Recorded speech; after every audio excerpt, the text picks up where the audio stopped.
الإجابة طبعا لأ، وده اللي هنعرفه خلال الفيديو إن شاء الله. السلام عليكم ورحمة الله وبركاته. يا رب تكونوا بخير وفي أحسن حال.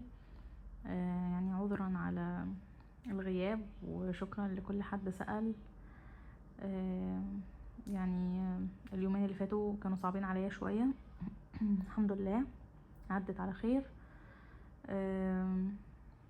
يعني السؤال دوت انا سألته لنفسي في البداية خالص قبل ما اعرف اجيب عدد كبير. يعني ان انا احط سقف لنفسي 30,000 استغفار من باب الفضول، ومن كثرة القصص الجميلة اللي خلتني ابقى يعني عايزة اكثر من الاستغفار. انا جبت 30 وجبت اكتر من 30، وسبحان الله في الاتنين كان ليهم يعني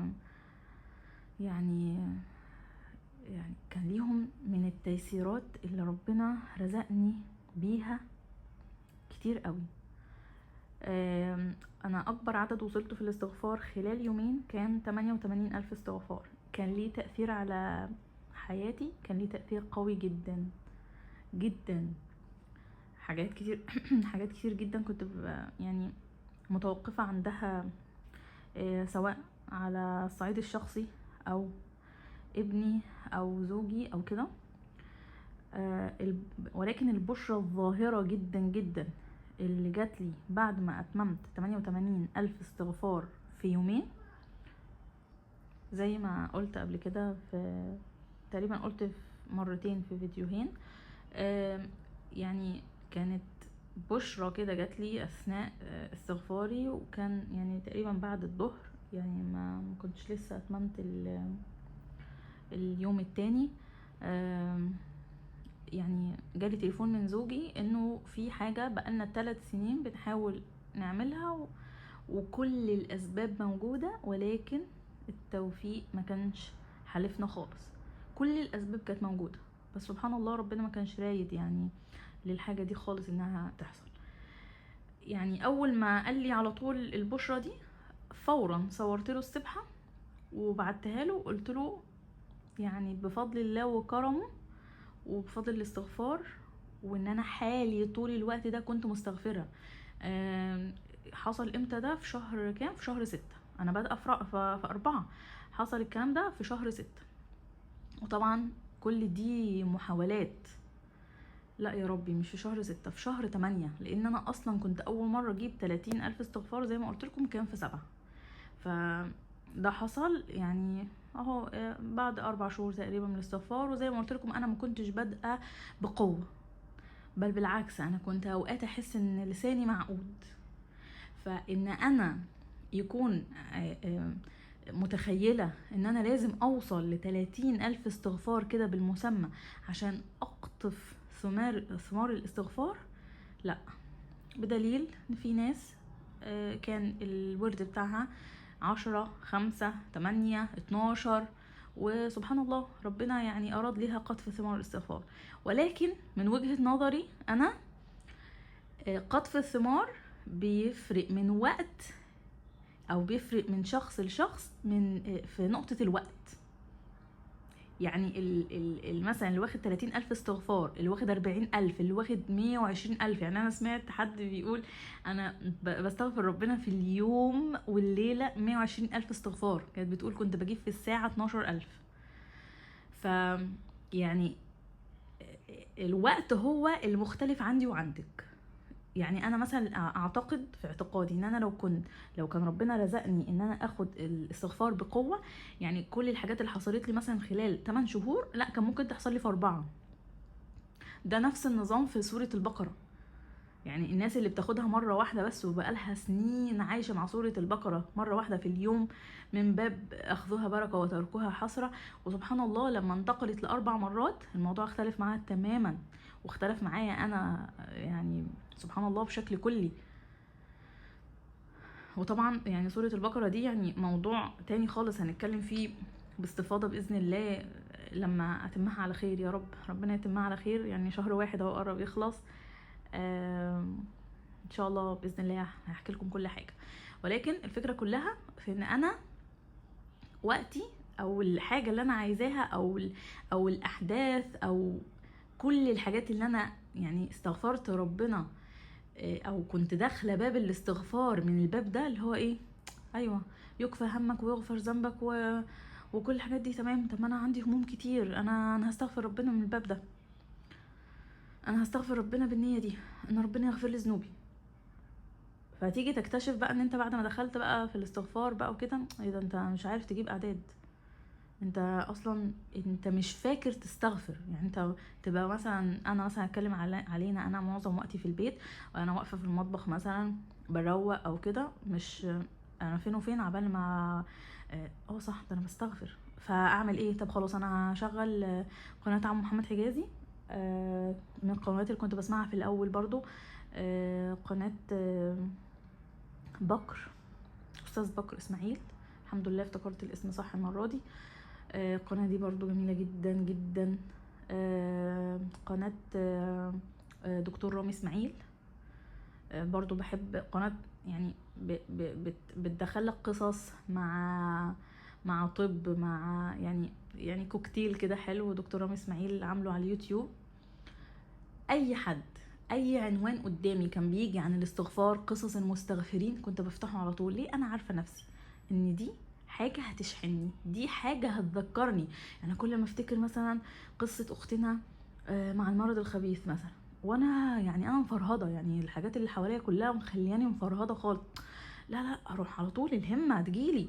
اتذكر قصه اصلا عم محمد حجازي، يعني انا اتذكرها بس كده، اتذكر عندما توقف عن الاستغفار ورجع له تاني، اتذكر كل الحاجات دي، اقول لا وسبحان الله كل الذين شمروا قطفوا. يعني دي جمله عمو كان كاتبها في مره في بوست او في صوره مش فاكره، هو دي حقيقه، ده واقع بنعيشه مش جمله بتتقال. اي حد هيجري كده مع الاستغفار مش هيرجع لك وايده فاضيه ابدا. حاشا لله ان يوعدك بحاجه ويكون قايل لك انت هيحصل لك ايه وما تحصل لكش ابدا. ادعوني استجب لكم، يعني سبحان الله. يعني اللي بياخد بقوه غير اللي بياخد بالراحه، لكن ثمار الاستغفار انت كده كده هتقطفها مادام خدت طريق الاستغفار. لكن الفرق بقى في كل اللي بيحصل ايه، ان انت بعد ما تكون دخلت طريق الاستغفار دوت ما تفكرش انك تطلع منه. يعني انت ما تفكرش كده ولا يجي في مخيلتك كده ان انا لا خلاص انا ما فيش حاجه بتحصل لي، فلا انا ما مش عايز. واصلا انت حالك كله اتبدل، بس انت عشان حاطط قدامك حاجه معينه بعينها كده انا عايزها، فخلاص انت كده في اعتقادك انا كده ما خطفتش ثمار الاستغفار. توقف كده يوم او يومين، يعني من باب اللي هو يعني ايه، انا هشوف كده. يعني الانتكاسه اصلا سبحان الله، الانتكاسه بتيجي تعلمنا الاجابه على السؤال ده، ان انا ايه، لا خلاص انا الموضوع ده مش راضي يحصل، فخلاص بقى الاستغفار كده ممكن يكون بتاعي ربنا مش متقبله. هو هيلهمك الاستغفار ليه وهيخليك تدخل في باب الاستغفار ليه وهو مش عايز يغفر لك؟ سبحان الله. يعني ألهمك خلاص أراد بك الخير نقطة، لكن انك ترجع او تتوقف توقف نهائي، لا اوعى تعمل كده. سبحان الله. يعني انت مش هتعرف تعمل كده. الانتكاسة يعني انتكاسة مهمة جدا في النقطة دي. انت لما بتنتكس بتلاقي في حاجات كتير قوي ما كنتش واخد بالك منها انها اتصلحت، وبفضل الاستغفار بتتصلح. اول ما تنقطع عن الاستغفار وقت الانتكاسة، الانقطاع ده ممكن يكون ايه، يعني مثلا بدل ما كنت بتجيب بالالاف ممكن تجيب 1000، ممكن تجيب اقل من 1000، اعداد بسيطة. ده انقطاع ليه؟ لان انت كده ما الزمتش. انت مستحيل تجيب ال800 او ال1000 طول اليوم ابدا، انت هتقوله كده يعني في وقت قصير جدا لا يمكن يشمل كل يومك ابدا وانت صاحي، فانت كده ما حققتش لزوم الاستغفار. فانت طول اليوم كده تحس ان في حاجه غريبه، في حاجات ايه ده الحاجه دي انا كنت نسيتها رجعت تاني. المشاكل في الشغل، في حوارات بدات ترجع، جارتي اللي كانت بتاذيني، في ايه، اختي اللي كانت علاقتي بيها بدات ترجع وبقت كويسه وبقت تكلمني باحترام، بدات تعمل موقف مش لطيف، فهترجع تقول لا انا مش هقدر، انا هكمل في الطريق، انا هكمل. لكن قطف ثمار الاستغفار لا يعتمد على العدد، يعتمد على اللزوم. لزوم، انت الزم نفسك طول اليوم، لسانك كله كده الا يزال لسانك رطب بذكر الله، بذكر الله. عارف يعني ايه رطب؟ الحاجه الرطبه ديت يعني كل ما بتنشف كده بنبلها شويه، رطب كده حاجه. الارض لما تكون كده لسه، اللي عنده زرع مثلا وقصريات وكده او بوت او اي حاجه، يعني تشوفوا اللي انتوا عايزين تقولوه. لما انت بتكون لسه ساقي الزرع، سبحان الله، انت قبل ما يعني مثلا لو غبت عنه يومين 3 بتلاقي الارض شققت تشققات بسيطة كده. لو غبت اسبوع هتلاقيها متشققة تشقق يعني يابس جامد جدا. فتيجي تسقي الارض تلاقي ما شاء الله كل التشققات دي رجعت تاني والطينة كده والتربة بقت خصبة وطرية. فانت لسانك ما ينفعش ينشف، ما ينفعش يبطل. مجرد ما يبطل ذكر خلاص بيبقى صعب عليه يرجع تاني بالكثرة. والناس اللي مجربة الموضوع ده في الأعداد، انت لما بتكون حاطط لنفسك سقف معين، تجيب، انت عارف انا مثلا بفضل صاحية 16 ساعة، 16 ساعة دول انا عارفة نفسي، انا مثلا خلال 16 ساعة دول تمام، انا منهم ممكن 3 ساعات ابقى قاعدة فاضية، فدول اللي هقدر امسك فيهم السبحة، فهشد جامد علشان اعرف اقرا انا عملت كام النهاردة. لكن باقي اليوم مثلا في منهم 6 ساعات في الجامعة، 6 ساعات في الشغل، 6 ساعات مشوار وطبخ ومذاكرة وي كل ده، كل الحاجات دي مش هعرف امسك فيها السبحة، فهعمل بلساني. فانت لسانك سبحان الله يا ربي، لكن هي عضلة اصلا، ربنا خلقه عضلة، ما فيهوش عظم ولا حاجة، عشان مش بيتعب، راتب على طول كده، انت على طول مخليه كده يعني سهل ولين بذكر ربنا. لكن انت وشطارتك في المدة اللي عايز تقطف فيها الثمار، واثناء جريك مع الاستغفار كده وان انت شادد الهمة معاه، سبحان الله انت مش هتقدر تعيش من غيره بعد كده، مش هتقدر حرفيا. انت خلاص، انت اكن في حد كده ماشي في الطريق حتى لو تعبت. يعني سبحان الله، ثواني هرسم لكم حاجة. انت لما بتبدأ في الاستغفار انت بتبقى عارف ان الطريق دوت الى ما لا نهاية، الطريق دوت هنفضل عليه الى ان نلقى الله. ربنا يا رب يبارك في اعماركم كلها وفي صحتكم وفي اعمالكم وفي ذريتكم ليوم الدين. ولكن انا خلاص عرفت الطريق. يعني ايه عرفت الطريق؟ يعني وانا ماشي كده انا ممكن اتعب، ممكن يحصل لي اي حاجة، هفرهد. الاستغفار بيطهرني، بيبدأ يرتب الاحداث والاشخاص والاهداف والاحلام. انت هتلاقي نفسك حاجة كنت هتموت عليها، سبحان الله ربنا اخرجها من قلبك الى الابد. حاجة كانت شغلة تفكيرك، حاجة من هواياتك، حاجة كنت بتلزمها كل يوم. سبحان الله الاستغفار يجي ينسفها نسفا. ليه؟ عادة غير صحية، هدف مش هتطول منه اي حاجة نافعة، فربنا بيكسرهولك، بتغير اهدافك. سبحان الله، يعني ممكن تكون مثلا هدفك انك تجيب مثلا عجلة مثلا، انت بعد الاستغفار انت هتلاقي هدفك لا انا عايزه اجيب عربيه. عجله ايه اللي انا كنت بفكر فيها؟ عجله ايه يعني؟ ازاي افكر في عجله؟ انت سبحان الله النور والحكمه والبصيره هتبقى شغلاك، هتبقى مش شغلاك. النور والحكمه والبصيره هيبقوا ده يعني منهج حياتك. الاستغفار هيخليك شخص مسير مش مخير. يعني احنا دايما ندعي ربنا اللهم اختار لنا ولا تخيرنا، عشان احنا لما ربنا يعني بيخلينا نختار، سبحان الله هو يحط لك قدام حاجتين، انت هتختاري الحاجة الحلوة من وجهة نظرك انت، وبعد ما تروح للحاجة الحلوة هتكتشف ان هي ايه ده مش حلوة خالص. زي كده العربية اللي شكلها من بره حلو، فتقول ايه لا انا هركب العربية دي، فتيجي تركبها تلاقيها من جوه متبهدلة ومتكركبة وريحتها وحشة ومليانة سجاير والدنيا بايظة خالص فيها.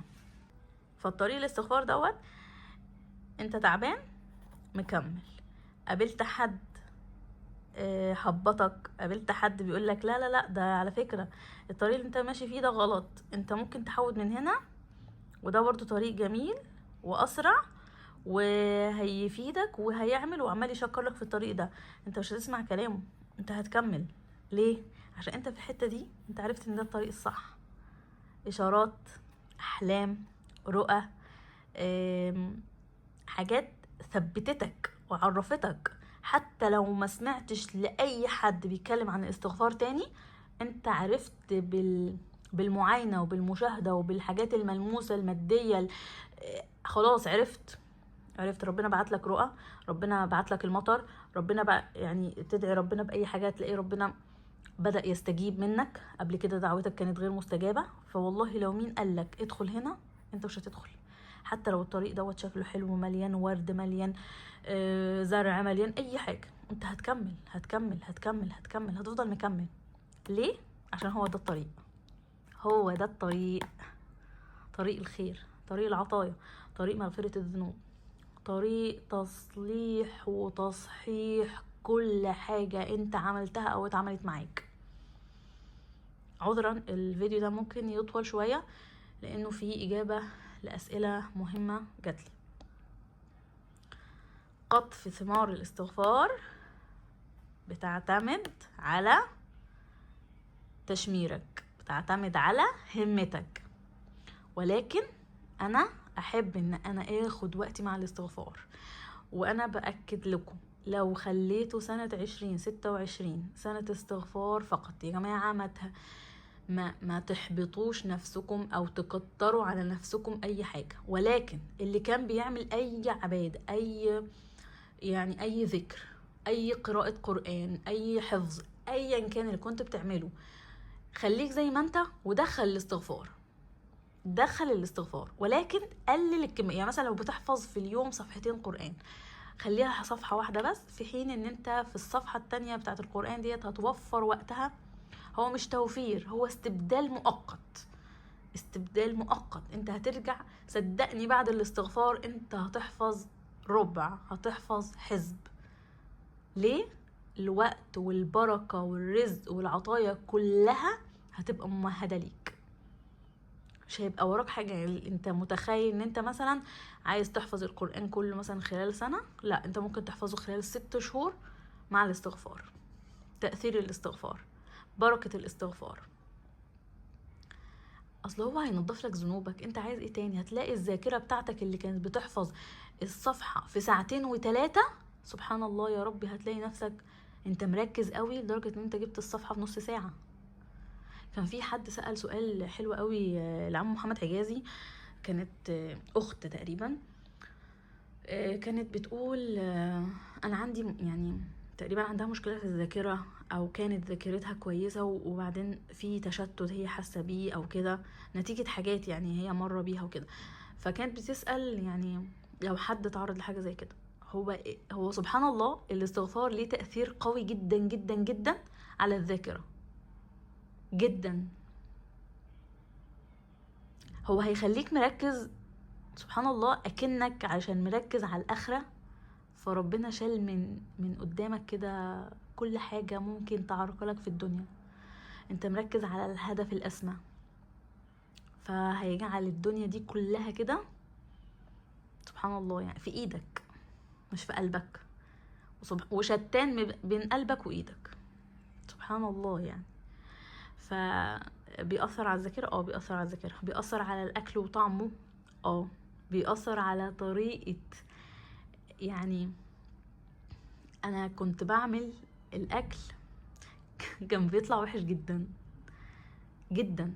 طيب الاسباب المهيئة لعمايل الاكل حلو موجودة، موجودة، ماتيريال الاكل النظيف موجود، النتيجة وحش جدا جدا. ولو كل حاجة كانت مظبوطة كان لازم الاكل يتحرق مني، لازم. وبعيدا عن ان احنا هناكله وهو محروق او مش هناكله وهو مش محروق، في نكد حصل خلاص، فانت اصلا انت لو جعان انت نفسك تسدد مجرد ما شفت الاكل محروق. هيأثر على طعم المية، هيأثر هيأثر على انتمائك اصلا لانهي نوع اكل، صحي او غير صحي. يا جماعة انت بالاستغفار هتلاقي نفسك سبحان الله، وسورة البقرة هتزود الموضوع ده معاك بشكل ملحوظ جدا. هتلاقي نفسك كرهت السكر، هتلاقي نفسك يعني قرفانة منه. يعني طعم السكر بالنسبة لك كده، يعني لو انت حابب كده تشرب حاجة مسكرة هتلاقي مش قادر، بل بالعكس ربنا هيحبب ليك طعم الشيء زي ما ربنا خلقه. الناس اللي هي عندها شراهة في السكر، لو ربنا رزقها بسورة البقرة ودوام الاستغفار، سبحان الله هي اللي هتحس بالموضوع ده قوي قوي. لان في ناس اصلا بطبيعتها يعني ما مش بتحب السكر، لكن اللي ربنا ابتلاها بحب السكر والسكريات ده ابتلاء انك تكون شخص عارف ان دي حاجة ضارة وانت مقبل عليها بشراهة، زي موضوع السجاير بالظبط، تدخين.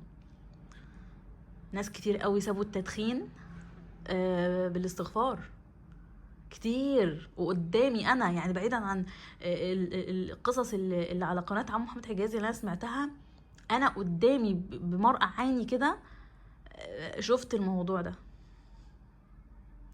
فسبحان الله هيخليك تقلع عن اي حاجة انت متعود عليها، هتخليك تقلع عن يعني حتى بكائك وعياطك هيبقى مختلف.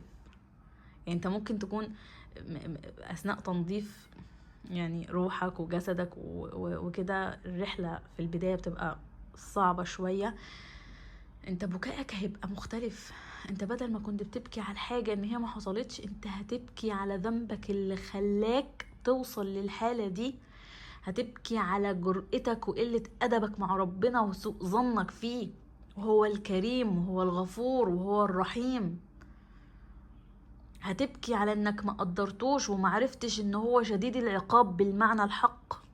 ده بكاء حق، ده بكاء حتى شكل البكاء هيتغير. انت متخيل بدل ما كنت بتبكي على الدنيا انت هتبكي على ما هو اعظم. فيعني لك الحمد يا ربي حتى ترضى، لك الحمد ملء السماوات وملء الأرض وملء ما بينهما وملء ما شئت من شيء بعده. اللهم لك الحمد على نعمة الاستغفار، اللهم أكثر المستغفرين، دلوا الناس على استغفار. بلاش تخلوا الشيطان يفتح عليكم أي باب يقفلكم من الاستغفار. هي انت متخيل ان هي بتبقى بذرة كده، ولكن هي بتبقى باب كبير قوي، او بمعنى اصح يعني بلوعة كده هتسحبك لنقطة الصفر تاني، اللي انت خلاص انت مش هتنفع ترجع لها، وبإذن الله وبقوته وبحوله مش هترجع لها بإذن الله. تجديد النية مهم جدا. الطريق واحنا بندخله يعني طول ما احنا ماشيين احنا مجددين النية. يا رب انا بذكرني ان انا بستغفر علشان يكفى همك ويغفر ذنبك، يكفى همك ويغفر ذنبك. ذكر نفسك يا رب ما تضرنيش في نفسي، ما تضرنيش في بيتي، ما تضرنيش في اولادي، ما تضرنيش في اهلي. كله هيجي. الامتياز اللي انت عايزاه في الكلية هيجي والله. الزوج الصالح هيجي، الزوج الصالح مش الزوج، لا الزوج الصالح، الزوجة الصالحة. يعني سهل ان انت تتجوز، ربنا قدر ليك ان انت تتزوج واقبلت على الزواج، لكن مش سهل ان ربنا يوفقك، مش سهل. التوفيق ده كارت عظيم ربنا بيديه لعباده المؤمنين، فخليك عبد مؤمن بالاستغفار.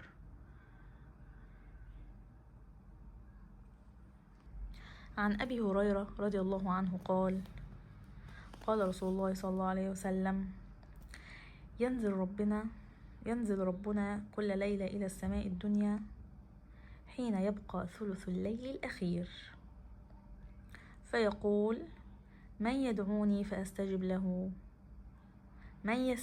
من يسألني فأعطيه، من يستغفرني فأغفر له.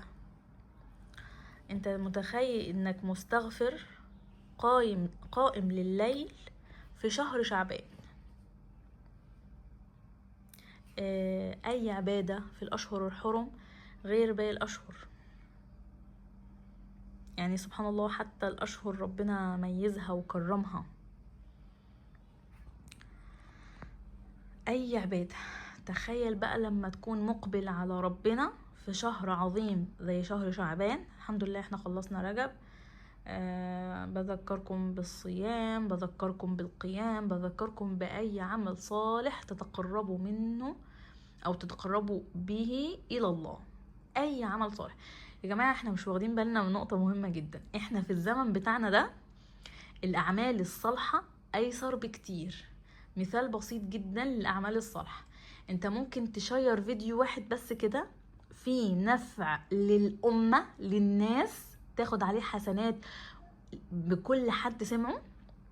تمام. ودي حاجه بسيطه جدا احنا ممكن نكون بنعملها من غير يعني ايه، من غير ما نكون مركزين، ولكن نجدد النيه. انا بعت مثلا الفيديو دوت لاختي علشان تسمع اللي فيه، فسبحان الله حتى لو اختي مش بتسمع الحاجات اللي انا ببعتها لها، ربنا هييسر ان هي تسمع الفيديو، هييسر ان هي تعمل بالكلام اللي فيه الفيديو، لمجرد ان انت جددت نيتك. انا ببعت كده كده فيديو، انا ببعت كده كده رسالة، جدد النية. ربنا يسر التواصل. يعني الاول كانت تقيلة علينا مثلا نطلب حد، كان الاول تليفون ارضي وكان في كارت للمحافظات، كارت للدول علشان تاخد مكالمة دولية. كل دي كانت حاجات صعبة. دلوقتي بقت سهلة جدا، انت ممكن برسالة واحدة بس تجدد في نيتك ان هي تبقى صلة رحم، ربنا يرفع عنك. يعني شوف بقى انت عندك كم خطيئة، شوف انت عندك كم ذنب، خدها بالنية دي، بنية يا رب اغفر لي ذنبي. الذنب هو اللي يحول بيني وبين كل العطايا، وانا خلاص امنت بدي، امنت بالحاجة دي، انا امنت بيها بالشواهد بالقصص بالدروس، امنت بالنقطة دي. خلاص انا عرفت ان الذنب هو الذي يحول بيني وبين العطايا. وان كان ربنا يعني ابتلاني بشيء انا يعني هو قائم لغاية دلوقتي، فهيرزقني الرضا والحكمة والبصيرة والنور اللي اعرف ايه الحكمة للابتلاء ده. سبحان الله هتلاقي نفسك مش بتتكلم عنه مع اي حد، مش هتلاقي نفسك بتتكلم عنه. يعني انت هتلاقي نفسك راضي، حتى لو ذكرته بتذكره بكل هدوء، بتذكره بالحمد، بتذكره بالشكر، بتذكره بان ربنا يعني يفعل ما يشاء، نحن عباده. انت ممكن لايك على بوست مثلا على الفيسبوك، بوست فيه مثلا دعوات، فيه بوست فيه مثلا تذكير لحاجة مهمة، اللايك ده يرفع البوست، فالبوست يعني يكون مثلا اللايك بتاعك سبب لرفع البوست دوت على الهوم على الفيسبوك، فيظهر للناس اكتر، فانت سبحان الله تاخد بنية، جددت النية. يعني احنا ساعات اصلا بندخل على الفيسبوك نلاقي حد يا جماعه شيروا الفيديو ده، يا جماعه كتروا لايكات، يا جماعه اعملوا مش عارف. سبحان الله انت ممكن بتعمل كده، بس تجديد النية هيرفع العمل من عمل لا قيمة له لعمل ذو قيمة واحلى قيمة كمان، ان هي قيمة مغفرة الذنوب. جدد النية وحط النوايا اللي انت عايزها. انا في مرة اثناء برضو استغفاري قررت اعمل اطعام سبحان الله يعني عملت اطعام، ما كانتش وجبات كتير بحكم ان انا يعني معايا اطفال وكده وما عرفتش اعمل حاجه، وبحكم المكان برضو انا مش عارفه يعني المكان اللي انا قاعده فيه حاليا يعني مش واسع بالنسبه لي، فاعمل حاجه احط فيها حاجات كتير وكده ووجبات عددها كبير وكده. فعملت على قدي، قلت يعني من تقرب الي شبرا، وانا واخداها من النقطه دي، يا ربي دي طاقتي ومجهودي وامكانياتي وكل ده. وفعلا عملت كده. وكانت بقى المفاجأة بقى، انا مش عارفة اصلا هودي لمين. مفيش جيران، مفيش ناس في الشارع، مفيش اي حاجة خالص. زوجي يعني سبحان الله الموضوع ما تيسرش ان هو ياخد الوجبات، فانا نزلت في الشارع، بقيت بقى يعني عايزة اعمل، يعني عايزة اشوف اي حد كده، اي حد، ومحرجة اديها لناس مثلا معينة ماشية في الشارع، ف يعني احراج، وفي نفس الوقت انا نفسي اديها لحد فعلا محتاج. فسبحان الله ربنا رزقني بعامل نظافة، اديت له الوجبات كلها، قلت هو ممكن يكون مع اصدقائه، مع اسرته، ايا كان. قلت له دي من نصيبك، انا بقالي ساعه ولا ساعه ونص مستنيه حد. يعني الاكل كنت نازله بيه سخن، عبال ما وصل له كان يعني للاسف برد يعني. فانا مصعباها على نفسي، يعني انا مصعباها على نفسي، غير بقى وقت وتحضيرات المكان. فممكن اكون عملتها في الوقت الغير مناسب، التوقيت غير مناسب، المكان غير مناسب. ممكن لو كنت عملتها في مكان تاني كان الموضوع هيبقى ايسر وافضل. ولكن انا لما قعدت مع نفسي كده، لا، الصدقة دلوقتي بقت بزر. انت ممكن تبعت صدقة لشخص، فلوس لشخص دلوقتي بنية صدقة، بنية من فرج عن مؤمن كربة من كرب الدنيا فرج الله عنه كربة من كربات يوم القيامة. حد كده مثلا تعمل كده يعني تجيب مثلا الأقربون أولى بالمعروف، مثلا حد من عيلتك انت محتاجه، قصدي عارف ان هو محتاج، ابعت له، مش لازم من رقمك، ابعت له من رقم تاني، ولو حد كلمه يعني شوف، او من رقمك عادي وقول له ايوه بعت لك، مفيش مشكله. دي مثلا لو عنده اطفال قول له دي بمناسبه، دي عشان مثلا بنتك او ابنك. المواضيع بقت سهله خالص، احنا مصعبينها على نفسنا. الجمعيات الخيريه دلوقتي، في جمعيه عالميه، او مش عارفه اسمها جمعيه ولا اسمها ايه والله، اسمها هيومن حاجه تقريبا. دي برضو يعني ديت، كذا حد بصراحة ثقة ومضمون. انا طبعا مش بعمل لها اعلان، يعني هي ما شاء الله هي معدية يعني. يعني سبحان الله، هي متخصصة كده في العالم تقريبا، او في كام دولة كده مخصوص تقريبا، والله اعلم، انا مش عارفة بصراحة. قصدي اقول ان الناس مثلا اللي انا متابعاهم دايما ينشروا حسابها موجود يا جماعه، اللي عايز يتبرع لاهلنا مش عارفه فين، لاهلنا مش عارفه فين، لاهلنا مش عارفه فين، ده بيبنوا مسجد فين. الحاجات دي بقت سهل ان انت تشوف حد ثقه ومضمون وتبعت له. ولكن النيه اهم حاجه.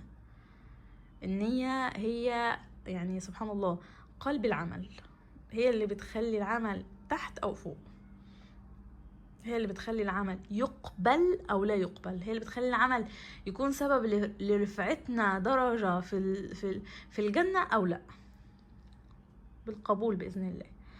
فربنا يا ربي يرزقكم يعني ثمار الاستغفار كلها، عاجلا غير عاجل. ربنا يرزقكم بالاستمرار، ربنا يرزقكم بالاستمرار، عشان ربنا عارف نفسنا، وعارف ان احنا ممكن لو خدنا كل حاجة مرة واحدة هنرجع تاني ومش هنستغفر تاني، وفين وفين عبال ما نجيب عدد ويرجع تاني الموضوع يتقل علينا وحياتنا تتبدل تاني للأسوأ. هو مش عايز كده، هو مش عايز، ما هو احنا مش هنفرح الشيطان فينا بإذن الله. ف نشوف بقى شوية أسئلة عشان ما اطولش عليكم اكتر من كده، و... ويا رب كده ربنا يرزقنا الفتح من عنده. قبل ما ابدأ معاكم اجابة على الاسئلة المهمة، في رؤية جميلة قوي مكتوبة على فيديو من الفيديوهات، حابة اقرأها معاكم. نعم اخوتي، منذ ان بدأت الاستغفار. قبل ما ابدأ بس معاكم في الاجابات، حابة بس اقرأ عليكم الرؤية الجميلة دي. نعم إخوتي، منذ أن بدأت الاستغفار رأيت النبي محمد من ظهره وقال الملك لي سينظر إليك النبي. ورأيت وجه النبي عيسى عليه السلام ولوح إلي بيده مسلما علي. ورأيت رؤى أخرى، أنا أطلب مسبحة إلكترونية وإذا بالموظف الحكومي متغيب، فإذا بزميل له يأمر زميل آخر أن ييسر لي استلام مسبحة، وقال لا تعطيه مسبحة واحدة بل أعطيه مسبحتين. وختم الموظف على استلام المسبحتين، وإذا به زميل عملي أعرفه يسمى عبد الله العلوي. أعرف تأويل رؤيتي،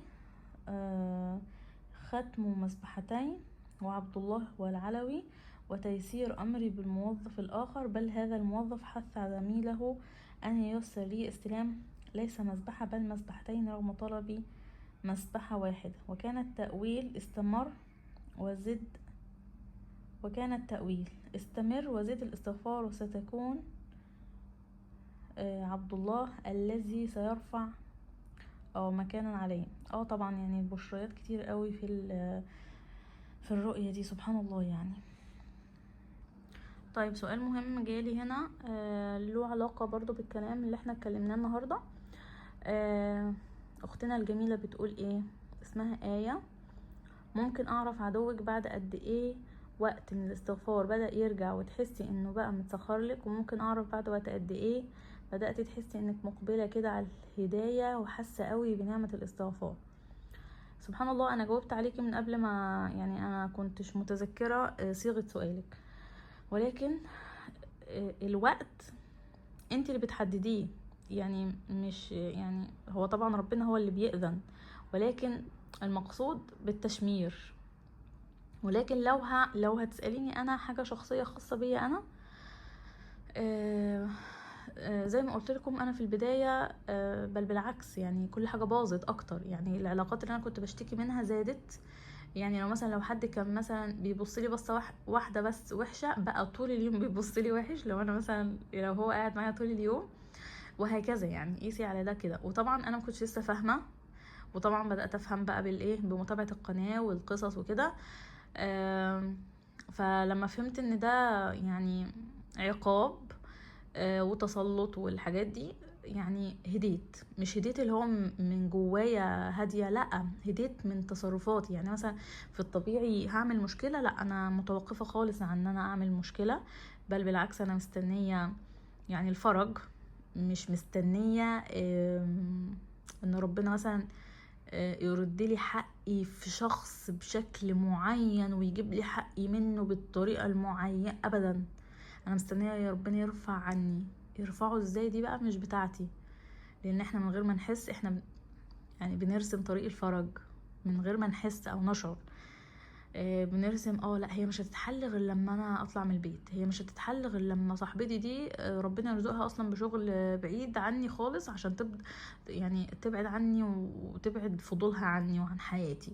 مش هتتحل غير لما اسيب الشغل. فربنا بيرفع في الوقت المناسب ليكي، وانتي يعني انت وشطارتك يعني شمري، خلي ربنا يعني يشوفك دايما في حالة مستغفرة، في حالة اقبال وليس ادبار، في حالة يعني انت مش عارفة تعملي اي حاجة غير الاستغفار. انا اللي هو ايه، لا ابرح حتى ابلغ، لا ابرح حتى ابلغ. اللي هو انا واقفة على بابك، انا واقفة على بابك، هفضل استغفر الله استغفر الله استغفر الله استغفر الله.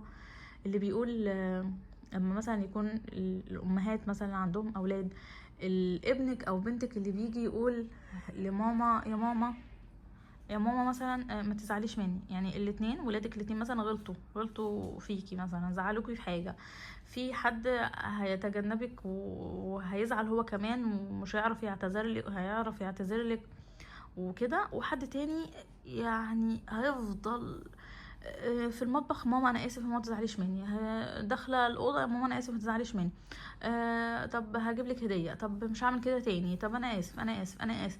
الالحاح ده، خلي ربنا يشوفك بالحال ده، خلي ربنا يشوفك بالحال ده، وربنا يا رب ييسر امرك. انا بعد قد ايه من الاستغفار؟ انا يعني ممكن من شهر 8 بدأت اشوف يعني ايه مواقف بسيطة جدا جدا. يعني انا بادئه من 4، من 8 وبدأت اشوف مواقف بسيطة جدا. من شهر 12 بدأت اشوف بقى مواقف عجيبة عجيبة عجيبة. يعني مثلا شخص اصلا يعني ما بيحبش اصلا يشوفني، بقى مثلا حريص انه يكلمني، طريقته في الكلام فيها ود رهيبة. شخص اصلا بيني وبينه يعني حوارات كتير، حد يعني مثلا الحاجات اللي هي الخاصة بابني مثلا دي. المدرسين انا كنت بعاني مع اسلوبهم بطريقة مش حلوة خالص. الاقي المدرسة بتتكلم معايا بطريقة اللي هو لا ده واحنا اهل يا ميس، واحنا اهل قصدي يم ومش عارفة ايه فاللي هو ايه ده في ايه، انا معرفش. بس سبحان الله انت مع الاستغفار مش هتقول معرفش دي. ليه؟ انت عارف ان الفضل كله لله، وعارف ان السبب الاستغفار. يعني الاستغفار بدليل ان مفيش حاجه اتغيرت. يعني انت زي ما انت بتتعامل، زي ما انت، مفيش منك اي تصرفات تانية. ولكن في نقطه مهمه قوي حابه يعني اوضح لك الموضوع فيها. انت لازم يكون عندك نيه من جواكي ان الموضوع ده يتحل. ازاي بقى؟ يعني مثلا انا اللي بيني وبينهم مثلا كل المشاعر في الاول خالص، كل المشاعر هو يعني يا رب الارض كده تتشق كده ويختفوا من حواليا. دي كانت مشاعري تجاههم في الاول. انا مش حابه اشوفهم، مش حابه اتعامل معاهم، بدعي ربنا ما قابلهمش. كل الحاجات دي كنت بعملها. ولكن سبحان الله لما انت، ودي نعمه كبيره قوي قوي قوي بتقع في قلبك بعد لزومك للاستغفار، ان انت بتبقى بتفتش ايه اللي معجل، ايه اللي معجل قصدي ايه اللي يعني معطل استجابة دعواتي، ايه اللي معطل الرزق، ايه اللي يحول بيني وبين عطايا الله اللي ربنا وعدنا بيها. فتبدأ تفتش في كل حاجة، فهتلاقي كل حاجة انت حاسس ان انت عملت فيها حاجات كتير، وتيجي عند الحتة دي ربنا يلهمك بيها، فتقول ايه طب يا رب لو الحاجة ديت بتوسل، لو الحاجة دي هي العلقة، هي دي الطوبة اللي سد مية النهر، يا رب انا من جوايا يا رب هي تقيلة عليا ان انا اقول مسامحة. يا رب يعني لو مسامحتي ليهم من جوايا، اصل ده هيعود على قلبك انت وعلى نفسك انت. هتلاقي نفسك انت هادية، هتقولي يا رب يسر لي مسامحتهم. ربنا هيلاقيكي بتحاولي، مش هيسيبك. سبحان الله هتلاقيهم اتغيروا بطريقة غريبة، بطريقة يعني حد مؤذي جدا جدا جدا، حد بيتكلم عنك وحش وجايب ناس تتكلم عنك وحش، بتلاقي الناس مكشرة في وشك وانت مش عارفة هما مكشرين ليه. تكتشفي ان الشخص ده هو اللي عامل كده، هو ده نفس الشخص اللي انت بمجرد ما جددت يعني طلبتي من ربنا انه يكسر الحتة اللي جواكي دي تجاه الشخص ده. يا رب يعني لو ده الذنب الوحيد اللي يحول بيني وبين الهم اللي انا فيه، وانك ترفعه عني، يا رب هيئني لمسامحة الشخص ده. يا رب هيئني. اصل هو على فكرة مش هيعرف ان انت سامحتيه، هو مش هيعرف ان انت يعني انت مثلا يعني يا جماعة من استغنى فالله يغنيه. ربنا هيغنيكي بحاجة لن تتخيليها. هتقولي لا ده اذاني ما ينفعش اسامحه ازاي، ده والله لو اخر يوم في عمري، ده انا عند الله تجتمع الخصوم. وانت تجتمعي ليه عند ربنا مع الشخص ده؟ يعني احنا عندنا في مصر يقولوا يعني دنيا واخره. لا، اتركيها، قولي يا رب. يعني كنت لسه بقول لكم الاعمال الصالحه في ايامنا ايسر بكتير.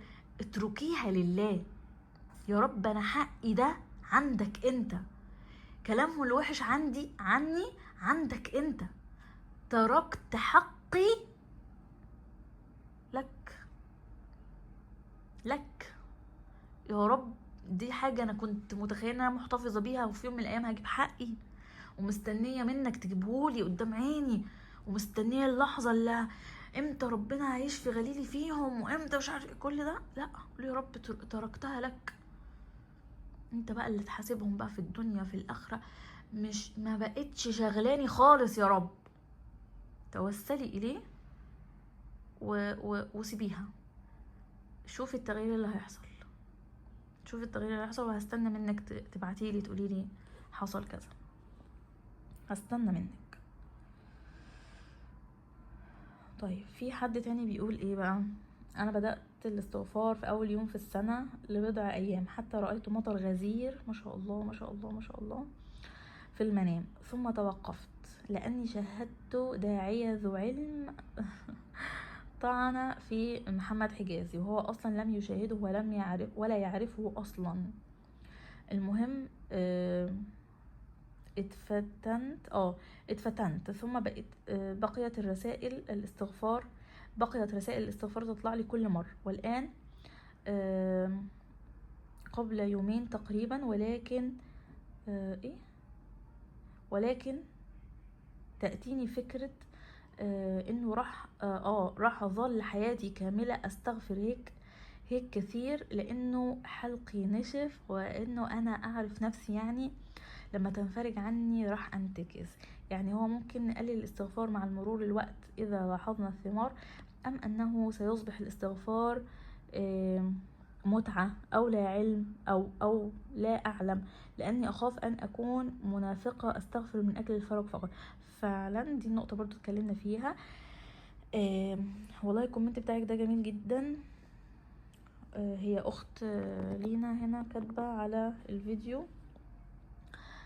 بصي يا حبيبتي، اولا يعني انت لسه بتقولي انا بدأت الاستغفار في اول السنة، فانت حتة ان انت جالك يعني خاطرة او وسواس ان انت ايه ده، هو انا هفضل استغفر طول حياتي كده ولا ايه؟ اولا ده شيطان، وهو خلاص كده عارف ان انت ماشية في الطريق اللي هيهلكه، اللي هيطلعه من بيتك ومن حياتك ومن تفكيرك ومن عقلك ومن اكلك ومن علاقاتك ومن اي حاجة هو مبوظها لك.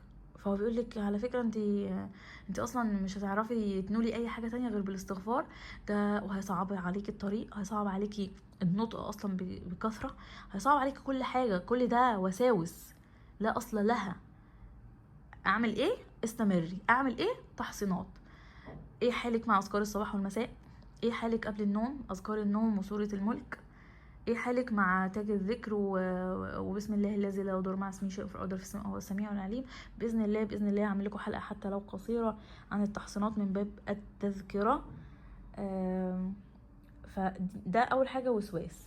حته ان انتي شفتي المطر، ربنا ثبتك من البدايه بشكل سريع على فكره، فانت كده كنتي واخده الاستغفار بهمه عاليه. فاستمري حبيبتي، ما تقفيش ان يجيلك المطر في وقت قصير زي ده فرج وكرم من ربنا كبير. بيقولك يعني اثبتي، استمري. ان حد بقى طعن في محمد حجازي وانتي اتفتنتي وكده، وارد جدا. يعني حلها ايه؟ ان انتي يعني انت اللي تصدقي او تكدبي بنفسك. بمعنى ايه؟ انت تابعي عم محمد حجازي او القناه وشوفي، انت اللي حكمي بنفسك. يعني ما يعني هو خلاص طعن، هو قال لك يا جماعه الشخص دوت مش يعني مثلا حد تاني يقول لي ايه على فكره الشخص ده ما تتابعهوش، ده بيتكلم مثلا في الطاقه وخلي بالك. تمام. انا مش يعني ايه، المتهم بريء الى ان تثبت ادانته. تثبت ادانته. انت ايه هتعملي؟ ايه؟ هتتابعي قناه، معلش اسمعي حلقه حلقتين 3 حلقات، اسمعي قصص مستغفرين، لو في عنوان مكتوب عليه قصص مستغفرين اسمعيها واحكمي انت بنفسك. يعني بلاش يعني انا اتفتنت وخلاص هقعد كده، لا. انت بس معلش ادي نفسك فرصه. زي ما انا كده لما حد يقول لي لو صح ما تسمعيش فلاني عشان ده بيتكلم في علم الطاقه، فانا ايه اللي هيثبت لي ان هو بيتكلم في علم الطاقه؟ انا محتاجه اسمعه تاني، فبسمعه. لا ده فعلا بيتكلم في علم الطاقه، حتى لو هو جايب آيات من القرآن وعامل عليها إسقاط على كلامه، لا انت بتتكلم في علم الطاقة. تمام. ايه نفسي يعني لما تنفرج عني، ربنا عارف ان انتي، هو مش عارف ان انتي كده، هو كلنا كده، ان هي لما بتنفرج علينا في امر معين، احنا يعني غصب عننا العقل بيدينا اوردر ان هو خلاص كده مشكلتك اتحلت، انت بتستغفر ليه؟ لان انت في الاول اديته اوردر استغفر عشان كذا. فاحنا محتاجين تجديد النية. انا محتاجة اقف مع نفسي، انا بستغفر ليه؟ اسألي نفسك انت بتستغفري ليه؟ ده انا اكتشفت ان عندي ذنوب كتير، خلاص انا بستغفر لمغفرة ذنوبي، عشان انا عارفة ان ربنا لما بيغفر ذنبنا بيكفى همنا. يعني همومنا دي كلها هتبقى هباء منثورة، مش هتبقى موجودة اصلا، بل بالعكس ده همومنا اللي فاتت وهمومنا اللي جايه اللي احنا مش عارفينها. يعني همك دي لو حاجة بسيطة. انا من كام يوم في يعني شوكة دخلت بين ضفري واللحم، يعني اللي جرب الموضوع ده مؤذي جدا. فانا يعني سبحان الله لما حصلت لي، فانا قلت لنفسي ايه ده الموضوع دوت، يعني سبحان الله اذيني قوي، وانا متألمة وطول الوقت دايسة على يعني ضفري كده او صباعي، دايسة عليه جامد علشان يعني عشان الألم كان شديد، فانا دايسة على يعني صباعي كده عشان ما احسش بالألم. فبعدين تذكرت يعني قلت ايه ده، ان الله لا يعذب مستغفر. فسبحان الله، فانا بس يعني جددت نيتي من باب ان انا لا يا رب، انت وعدتني ان الله لا يعذب مستغفر. فجددت نيتي ان ربنا يعني يغفر ذنبي اللي معذبني ده. سبحان الله بعدها بساعة بالظبط الألم راح، رغم ان الشوكة كانت لسه جديدة، يعني على الأقل مثلا تاني يوم أو حاجة. فربنا هيجي بالفرج لو احنا حطينا عينينا على الآخرة. ربنا هيجي بالفرج لو احنا جددنا نيتنا بان احنا يا رب انا مش عايزه حاجه منك خالص، انك تغفر لي ذنبي. طب ايه النتيجه؟ يكفى همك. شايل هم هتجوز عيالك ازاي، شايل هم مصاريف الجامعه، شايل هم الدروس، شايل هم دخلة رمضان، شايل هم لبس العيد، شايل هم اهلي لما يزوروني، شايل هم لو حد جه زارك هعمل له اكل ايه، شايل. يكفى همك كله. لو سمحتي عادي مع بداية الاستغفار ابدأ في سورة البقرة، انا حابة قوي ابدأ فيها من دلوقتي، بس خايفة يحصل لي حاجة معايا، يحصل حاجة معايا اترك الاتنين. وشكرا حضرتك على معلوماتك وكلامك اللي بيشجعنا. انا مش مع ان احنا نبدأ مع الاتنين، لان انا من تجربتي الشخصية ومن نصايح، يعني بعيدا بقى عن النصايح الناس اللي سبقونا، اللي انا سمعتها قبل ما اعمل كده، لان انا قرأت سورة البقرة زي ما قلت لكم في قصتي من باب الفضول، انا حابة اقرأ سورة البقرة. لا، مش مع ان الاتنين يبدأوا، ان انتوا الاتنين يعني يبقوا ماشيين مع بعض خالص. ولكن لو انت حالك اصلا قارئة لسورة البقرة، يعني في ناس اصلا حالها تقرأ سورة البقرة من زمان والاستغفار كان جديد عليها ان هي تكون لازمة ليه، لا انت الزامي الاستغفار مع قراءة سورة البقرة مرة واحدة زي ما انت عادي خالص. ولكن 4 مرات لا، هي مرة واحدة بس، في حالة انك تكوني قارئة يعني روتينك اليومي في سورة البقرة. لكن لا سورة البقرة ولا الاستغفار لا، خلي السنة كلها استغفار، خلي سنة 2026 استغفار فقط. وبإذن الله انت بنفسك اللي ربنا هيهيئك لسورة البقرة، بل بالعكس هيهيئك لكل عمل صالح وكل ذكر. هتلاقي نفسك ربنا شرح صدرك مثلا للحوقلة، ربنا شرح صدرك للصلاة على الرسول، ربنا شرح صدرك لأي حاجة. سبحان الله هو اللي هيفتحها عليكي، فما تقلقيش من الموضوع ده.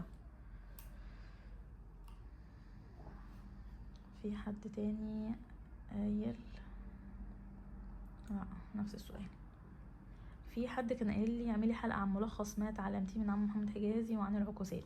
هو انا كنت اتكلمت شوية عن العكوسات، ولكن ممكن نتكلم عنها بشكل يعني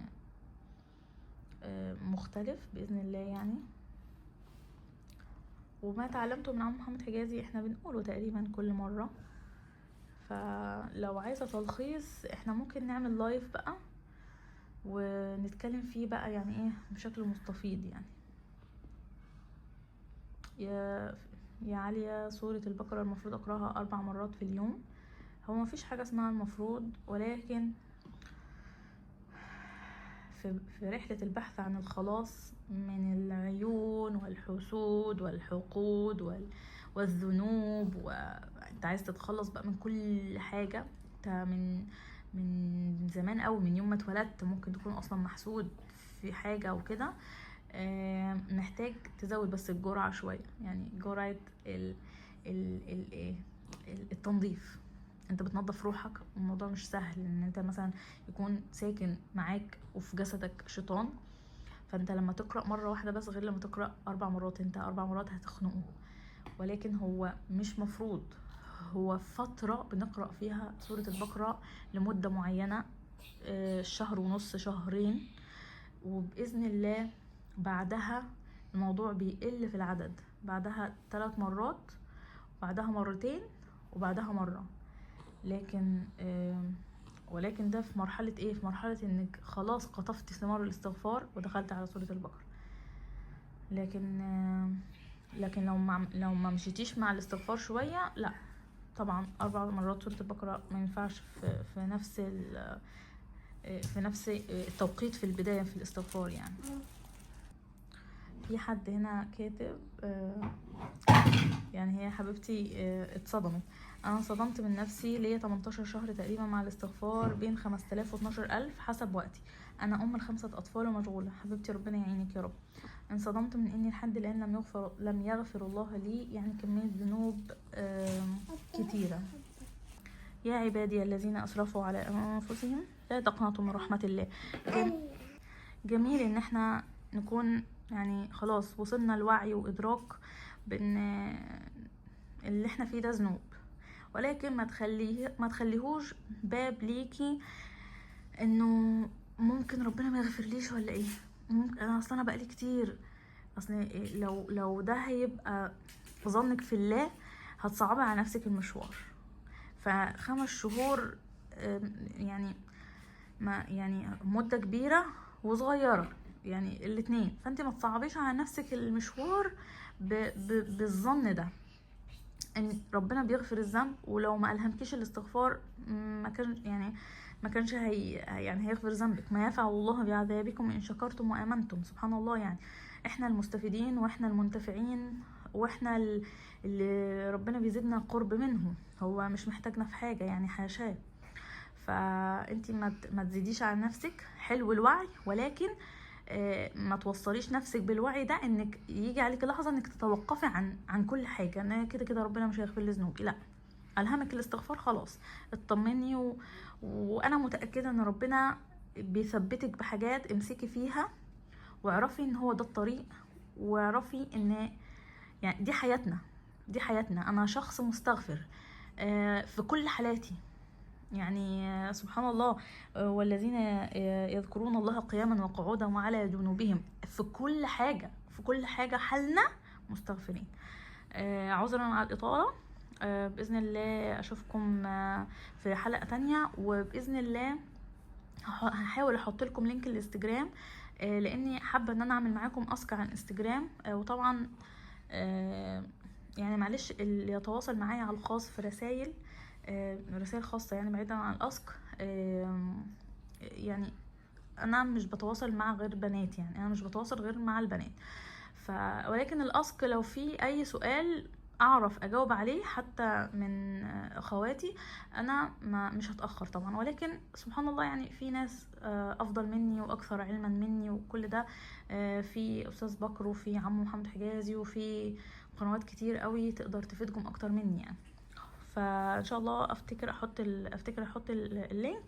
والسلام عليكم ورحمه الله وبركاته.